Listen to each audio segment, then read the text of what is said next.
Assalamualaikum warahmatullahi wabarakatuh. Halo teman-teman, perkenalkan nama aku Andiana Rahmadani dari kelas 12-6 dengan nomor absen 02. Di sini saya akan membahas tentang Perang Teluk II yang terjadi di Irak pada tahun 1951. Selamat menyaksikan. Pernah nggak sih kamu bayangi satu negara tiba-tiba diserang dan diduduki negara lain? Tahun 1990, dunia dikejutkan ketika Irak menginvasi Kuwait. Peristiwa ini memicu perang besar yang dikenal sebagai Perang Teluk II. Perang ini melibatkan puluhan negara, ratusan ribu tentara, dan teknologi militer paling canggih saat itu. Inilah kisah perang yang mengubah wajah Timur Tengah, Perang Teluk II. Perang Teluk II yang juga dikenal sebagai Perang Teluk 1951 merupakan salah satu konflik militer terbesar dan berpengaruh di akhir abad ke-20. Perang ini terjadi pada tahun 1950 hingga 1951 dan berawal dari keputusan Irak untuk menginvasi Kuwait. Saat itu, Irak dipimpin oleh Saddam Hussein, seorang pemimpin yang ambisius dan terkenal dengan cara kepemimpinannya yang keras. Setelah bertahun-tahun terlibat perang melawan Irak mengalami krisis ekonomi yang sangat berat. Negara tersebut terlilit hutang dalam jumlah besar, terutama pada Kuwait dan Arab Saudi. Saddam Hussein menuduh Kuwait mencuri minyak dari wilayah perbatasan Irak dan sengaja menurunkan harga minyak dunia sehingga pendapatan Irak semakin menurun. Tuduhan ini kemudian dijadikan alasan politik dan ekonomi untuk melakukan invasi. Pada tanggal 2 Agustus 1950, pasukan Irak memasuki Kuwait dengan kekuatan militer besar. Dalam waktu singkat, Kuwait berhasil dikuasai. Tentara Kuwait tidak mampu menahan serangan karena jumlah dan persenjataan Irak jauh lebih unggul. Kuwait kemudian dijadikan provinsi ke-19 Irak. Peristiwa ini mengejutkan dunia internasional. Kuwait merupakan negara kecil tapi sangat kaya minyak, dan jika Irak menguasai Kuwait, maka Irak akan mendapatkan sebagian besar cadangan minyak dunia. Hal ini dianggap sebagai ancaman serius bagi stabilitas ekonomi global, terutama bagi negara-negara barat yang sangat berpengaruh pada pasokan minyak Timur Tengah. Perserikatan Bangsa-Bangsa segera mengeluarkan resolusi menuntut Irak menarik pasukan dari Kuwait. Selain itu, PBB juga menjatuhkan sanksi ekonomi terhadap Irak. Namun, Saddam Hussein menolak semua tuntutan tersebut. Amerika Serikat kemudian mengambil peran utama dalam membentuk koalisi internasional untuk menghadapi Irak. Koalisi ini terdiri dari lebih 30 negara, termasuk Inggris, Prancis, Arab Saudi, dan Mesir, dan beberapa negara lainnya. Presiden Amerika saat itu adalah George H.W. Bush, yang menyatakan bahwa invasi Irak ke Kuwait merupakan ancaman terhadap tatanan dunia dan tidak boleh dibiarkan. Amerika Serikat dan sekutunya mengirim ratusan ribu pasukan ke Arab Saudi dalam sebuah operasi pertahanan disebut Operasi Desert Shield. Tujuannya adalah melindungi Arab Saudi dari kemungkinan serangan Irak dan mempersiapkan diri jika perang terbuka harus dilakukan.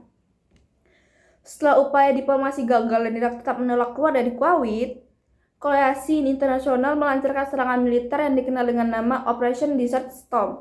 Serangan ini dimulai pada Januari 1951. Tahap pertama perang dilakukan melalui serangan udara besar-besaran. Pesawat tempur koalisi menyerang instalasi militer Irak, sistem pertahanan udara, pusat komunikasi, bandara, dan gudang senjata. Serangan ini dilakukan secara intensif siang dan malam.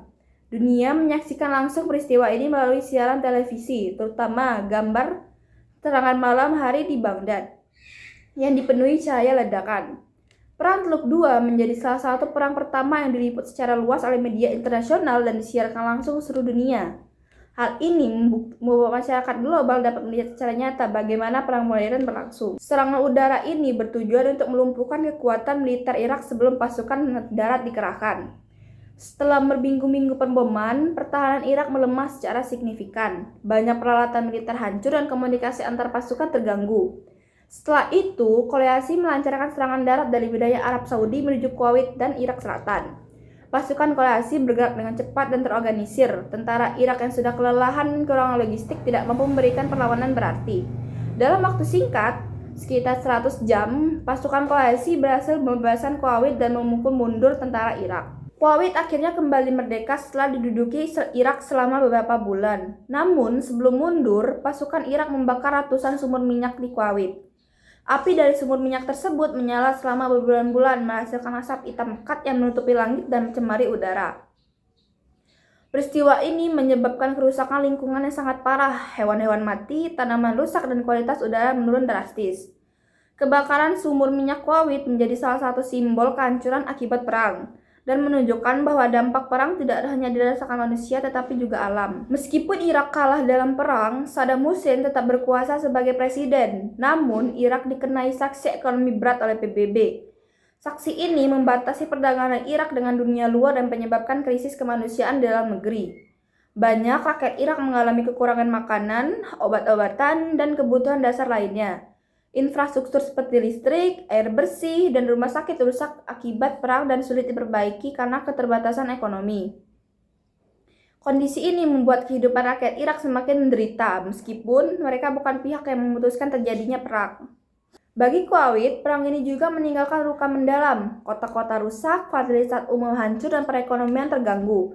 Namun, dengan bantuan internasional, Kuwait perlahan membangun kembali negaranya. Negara ini kembali menjadi salah satu produsen minyak utama dunia dan memperbaiki infrastruktur yang rusak. Walaupun demikian, trauma akibat pendudukan Irak dan perang masih membekas dalam ingatan masyarakat Kuwait. Dampak Perang Teluk II tidak hanya dirasakan oleh Irak dan Kuwait, tetapi juga oleh dunia internasional. Harga minyak dunia sempat naik tajam karena kekhawatiran akan terganggunya pasokan minyak dari Timur Tengah. Amerika Serikat semakin menunjukkan dominasinya sebagai negara adidaya setelah berakhirnya Perang Dingin. Keberhasilan operasi militer ini membuat posisi Amerika sebagai pemimpin koalisi internasional. Namun, di sisi lain, ketegangan di Timur Tengah justru semakin meningkat. Konflik ini menanam benih kebencian dan ketidakstabilan yang berlangsung bertahun-tahun setelah perang berakhir. Perang Teluk II sering disebut sebagai perang teknologi modern pertama. Dalam perang ini digunakan berbagai senjata canggih seperti rudal berpandu, pesawat siluman, sistem satelit. Perang ini menunjukkan bahwa teknologi dapat membuat perang berlangsung cepat dan efisien secara militer. Namun, teknologi tidak mampu mencegah penderitaan manusia. Ribuan tentara dan warga sipil menjadi korban, banyak keluarga kehilangan anggota keluarganya, dan banyak anak yang tumbuh dalam kondisi trauma akibat perang. Secara politik, Perang Teluk II tidak sepenuhnya menyelesaikan masalah Irak. Saddam Hussein tetap berkuasa, sementara rakyat Irak terus hidup dalam tekanan ekonomi dan politik. Ketegangan antara Irak dan Amerika Serikat tidak benar-benar selesai. Konflik ini akhirnya berujung pada Perang Teluk III pada tahun 2003 ketika Amerika Serikat kembali menyerang Irak dengan alasan kepemilikan senjata pemusnah massal. Dengan demikian, Perang Teluk II dapat dilihat sebagai awal dari rangkaian konflik panjang di Irak dan Timur Tengah. Dari peristiwa ini, dunia belajar bahwa satu tingkatan agresi seperti invasi ke negara lain dapat memicu reaksi besar dan komunitas internasional. Keputusan politik yang diambil oleh para pemimpin negara dapat membawa dampak besar bagi jutaan orang yang tidak terlibat langsung dalam pengambilan keputusan tersebut. Perang Teluk II juga menunjukkan bahwa kekuatan militer mampu mengalahkan musuh dalam waktu singkat, tetapi tidak selalu mampu menciptakan perdamaian yang adil dan berkelanjutan. Perang ini menjadi pengingat bahwa perang bukan hanya tentang kemenangan atau kekalahan, tetapi juga tentang penderitaan manusia dan kerusakan lingkungan yang sulit diperbaiki. Di balik strategi militer dan kepentingan ekonomi, selalu ada rakyat yang biasa harus membayar harga paling mahal. Oleh karena itu, sejarah Perang Teluk II mengajarkan pentingnya diplomasi, dialog, dan kerjasama internasional untuk mencegah konflik bersenjata.